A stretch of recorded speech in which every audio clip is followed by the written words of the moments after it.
Police को मरणात्मक आक्रमण। सूचना अनुसार तीर्तोल थाना अंतर्गत साइलो पंचायत तेरमणपुर बालीसाई गांव अंचल में गत 15 दिन मध्य लगातार अनेक स्थान में चोरी होता अभियोग होता बेले गतकाली पुणी बालीसाई ग्रामदेवती मंदिर चोरी हेबारु ग्रामवासी पक्षर तीर्तोल थाना अभियोग होता।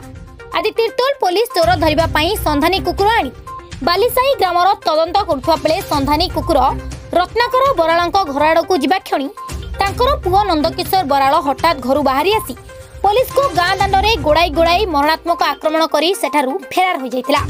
संधानी कुकुर सहायतार तदंत समय तीर्तोल थानार एसआई धरित्री जेना और कनेस्टेबल स्मृतिरंजन महापात्र प्रमुख उपस्थित थिला बेले एथिरे स्मृतिरंजन महापात्र गुरुतर आहत होइतबा जणा पड़िछि।